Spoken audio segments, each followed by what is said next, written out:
Ndongo Fall acteurs yi xamante ni ñooy xeex sàccum jur ci biir Sénégal ñu daje tey fii ni ci chambre de commerce et d'agriculture bu Thiès taxawal seen assemblée générale constitutive de leur association nationale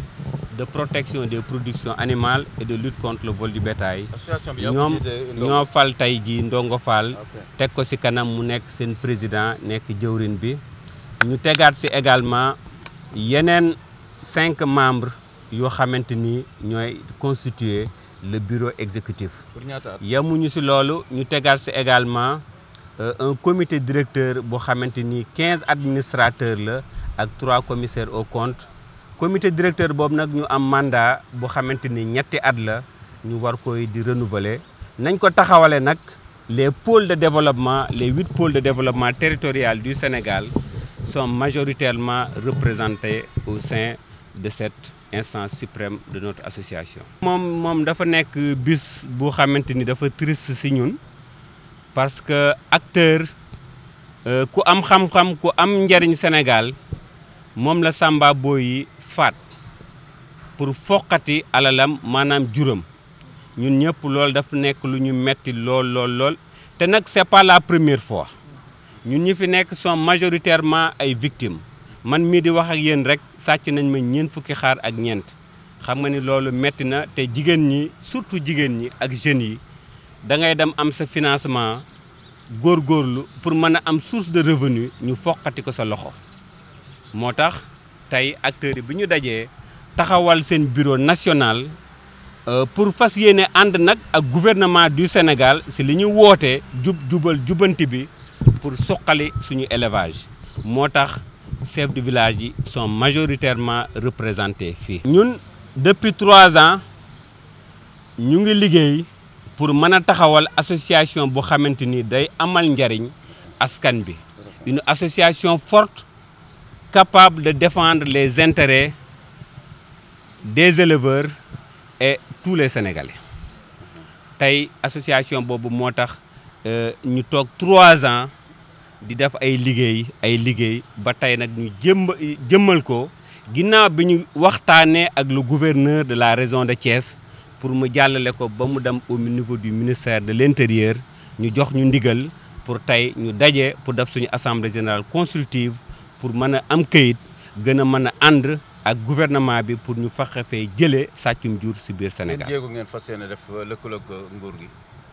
waaw jéego yi ñu fas yéene def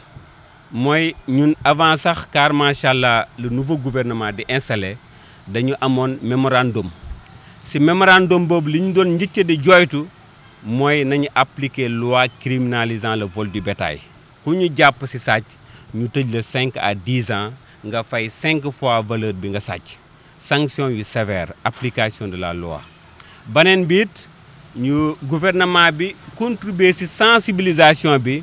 pour que éleveurs yi nu ngoo booloo nu ngoo identifier seen jur gi mais également nu ngoo dénoncer les malfaiteurs yi xamante ni ñooy yàq suñu économie rurale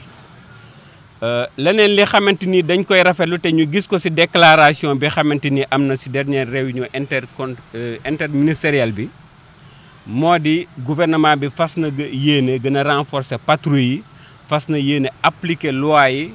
fas na yéene également identifier le bétail fas na yéene xeex abattage clandestin fas na yéene également teg ay chartes locales yoo xamante ni yooyu yëpp ak yeneen buñ ko boolee sàccum jur gëm nañ ni dina fi war a jógee ginnaaw nag digitalisation bi xamante ni son excellence wax na ko. waaw association bi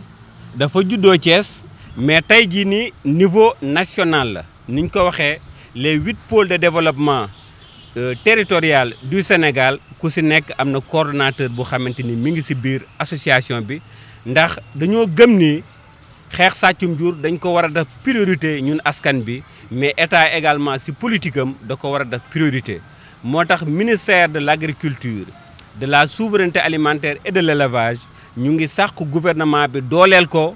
ci doole bi nag mooy ñu jox leen ay jumtukaay mooy ñu jox leen budget boo xam ne ministère bi fépp fu ñu gis initiative ñëpp ñu booloo pour xeex sàccum jur ñu gën leen a mën a encadrer gën leen a mën a dooleel pour ñooñu gën a mën a ñime pour dénoncer pour faire face à ces malfaiteurs. ñun loolu moo tax majoritairement ñu voté slogan jub jubal jubanti ndax association bi nee nañ existé na 3 ans avant dañuy jàpp sàcc buñ ko yóbboo tribunal ñu ñuy nax benn nax par exemple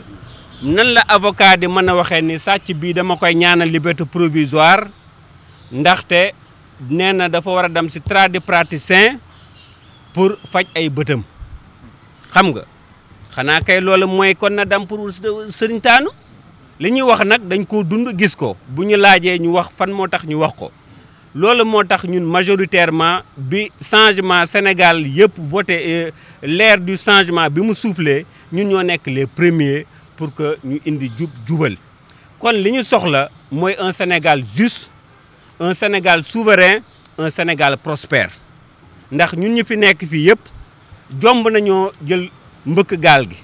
jomb nañoo jël également yëfu jàmbur jomb nañoo ñaan kon nag li ñu amakus néew gouvernement bi bu ko mënta sécuriser bàyyil ñu ko ñun xamatuñ lu ñuy def mais nag bi ñu gisee engagement bii xamante ni le nouveau gouvernement daf na ko impliqué ñu si aussi ñu rafetlu lool li ñu invité au niveau de la primature te invitation boobu ñun ñëpp dañoo waxtaan ñu yóbbaale suñu proposition te loolu la ñu fas yéene à tout moment lépp lu ñu xalaat comme solution ñu jébbal leen ko. dañoo gëm xeex sàccum jur c'est pas un investissement actif c'est vraiment quelque chose une consommation loolu day ralentir suñu développement réew ñun heure bii dañu war a toll suñuy xar ban poids lay peser ñun ñaata xar la ñu war a yóbbu dans la sous-région ñaata xar la ñuy war a mën a donc doyal ñun suñuy challenge foofu la war a nekk te suñuy priorité it mooy loolu ñun ñu fexee bokk ci acteurs yi xamante ni dañuy assurer contribuer ci sécurité alimentaire bi dañuy contribuer ci ndawal mën a doy 12 mois sur 12 ci biir Sénégal dañuy contribuer ba xaru tabaski mën a doy moo tax ñun dañoo gis ni la production animale mu neex mu metti dañ ciy continuer fas yéene nekk mais leneen li xamante ni nag contrainte la blocage la dañ koy boole pour jële ko fi parce que liy ñuul ci soow mi mooy sàcc gi loolu la ñu bëgg a génn ci soow mi. Cheikh Sène vétérinaire à la retraite nekkoon ancien de la SODES société pour le développement de l'élevage dans la zone sylvopastorale nekkoon chef de poste vétérinaire bu Tassette ndongo bi nga xam ne moom mooy président bi te nekkoon victime te ñëpp ñu fi nekk ay victime de vol lañu woon man ak waajuram ñoo bokkoon classe donc bu ma nekkee vétérinaire arrondissement bi moom mu yëkkati problème mu càccum jur si arrondissement bi man en tant que vétérinaire un homme du sérail war naa si mën a jàpp sama kéemtalaay moo taxit ñun ñu futteeku jàpp ci xam ne élevage lu ko bloqué mooy càccum jur c'est le facteur bloquant pour l'essor de l'élevage au niveau du Sénégal ay xar mën nañ ko am parce que ñun nekkoon noonu SODES danaan def opération tabaski demoon na bu ñu génne formule opération épargne mouton tabaski entreprise bu nekk dañ souscrire SODES ñu wax la sa catégorie poids bu nga soxla ngay jënd le prix du mouton au poids loolu nag état bi bu ko privatiser du am un droit de regard sur le prix du mouton du am un droit de regard sur le prix de la viande donc léegi da ko bàyyee privé yi moo tax lu nekk xar mën na ko fi jar mais état bu defoon développé lu mel ni genre SODES société pour le développement de l'élevage dans la zone sylvopastorale ñu jël par exemple le ranch Doldoli au lieu mu nekk un ranch à vocation pastorale ñu def un ranch d'intensification des productions animales ñu def fa zone de naissance lu ñuy wax géttu njureel yi xar yi di jur no waa ñu encadré leen bu ko defee def yar bi mooy réélevage def embouche bu ko defee xar yi dana mën a woyof si ku nekk Sénégal tant que loolu defuñu ko état bi jëlul ko en main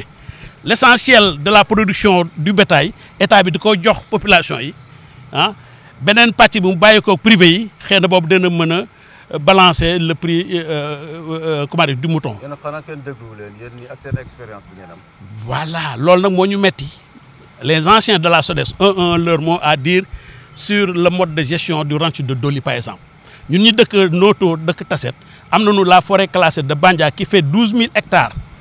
voyez te ñu tibb si lële jox ko parc animalier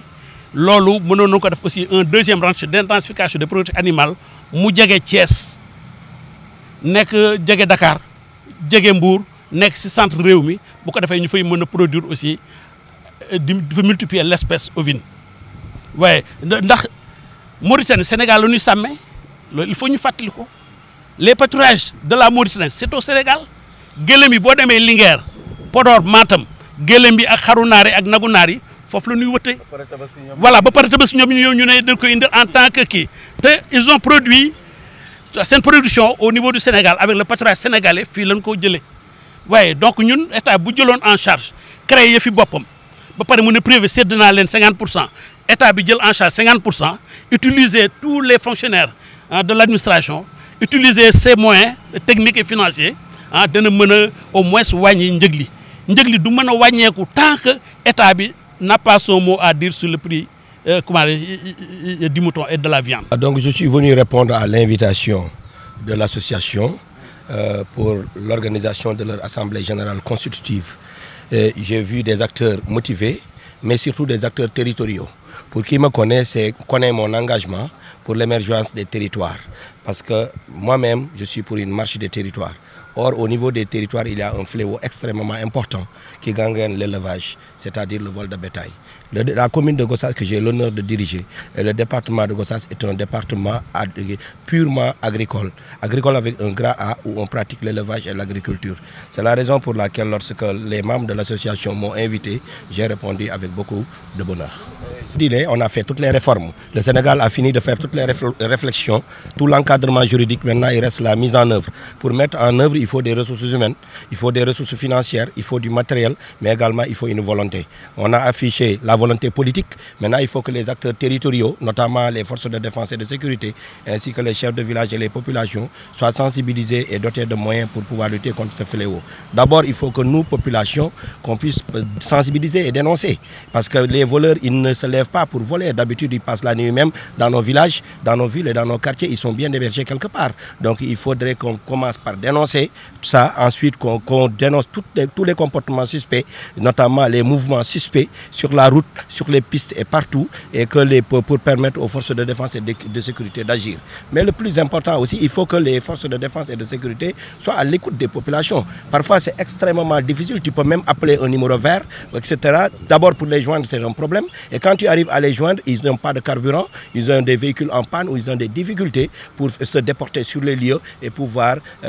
jouer le rôle qui est attendu d'eux. Donc, c'est bien de voter des lois, mais c'est mieux de doter les populations de moyens nécessaires pour lutter efficacement contre les vols de bétail.